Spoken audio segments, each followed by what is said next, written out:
What up, peeps? Welcome back to Musicians Hub, and we're talking about a hot topic here, and we are talking about covers. Now, I'm talking about specifically instrumentalists. I'm not talking about vocalists who maybe flip a song and you're doing more of a singer-songwriter kind of thing, because you're putting your own flair in it and showcasing your artistry in that sense. I'm talking about the instrumentalists, meaning like drummers, guitarists, bass players, keys players. Yes, vocals are an instrument, but just want to clarify what we're talking about here. So look, covers have a great benefit, and it just really depends on why you're doing this. Only reason I'm covering this topic in recent consultations that I've been doing when we're talking about branding and marketing and all that kind of stuff, they're like, well, I'm posting covers and all this other stuff, and I'm like, well, why? Why are you doing this? Why are you posting this type of content? And they really can't answer this question, so I'm like, okay, wow.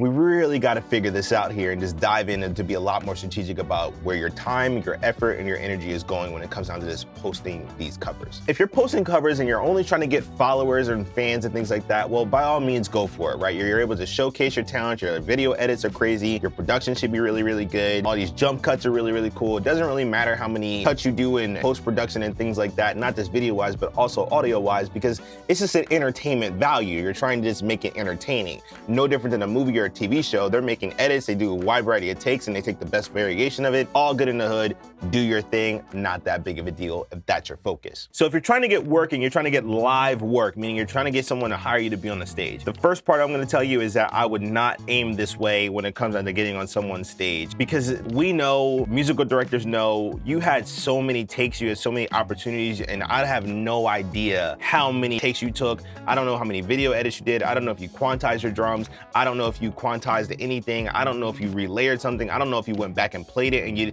I have no idea. There's just a lot of post-production things that could have happened here that you could have done to get to this final end result. I just can't trust that you can do what you did in that video in that one take when we're on the stage behind an artist. Now, we're all guilty of posting covers or live arrangements and all this other stuff. And like I said, if you're just trying to get followers or fans and your view count up and your likes up, by all means, go at this. What I will say though, is you have to be a lot more strategic about this, and I'm gonna try to help you all out when it comes down to this. All right, so let's say you are posting this and you're trying to get work, and we're gonna cater this more towards a live setting. If you are trying to get work out of this video that you just posted, do it in one take or two takes. And if you can't get to that point and get a good clean cut after that, you probably don't need to do this, and you probably need to go back and practice a little bit more. And this is no shade, it's just something that I've always done when it came down to making my cover videos.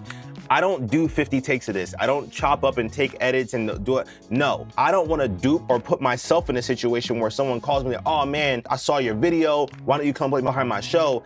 And I can't do it. I just can't do it because it took me 55 takes over here to do it, and I chopped up and I took take one for 50 and I took out the best parts and then I quantized a bunch of stuff. No, I was just a really good editor. I wasn't a really good drummer. So maybe do 1 to 3 takes, and if you can't get it done in that amount of time, yo, just go back to the drawing board. Another thing I would tell you though, is that if you're going to do it for a live setting, you need to make sure you're playing parts, meaning you're playing the actual part of the record.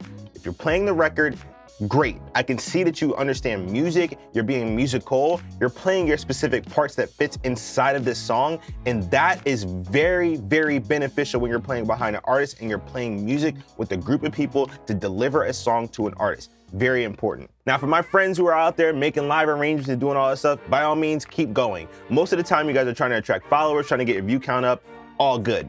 Let's just say though, you're trying to get more arrangement jobs, you're trying to get more programming jobs, you're trying to get just more work out of that. Stop programming all these crazy lines and crazy riffs and crazy reharms and all this other stuff. No one's gonna hire you to do that. The artist will be like, yo, this is a lot, it doesn't feel like my song anymore. Creatively, it's not gonna happen. And there's a whole list of people that has gotta okay your arrangement. This isn't just your ideas and then it's like, oh, this was cool.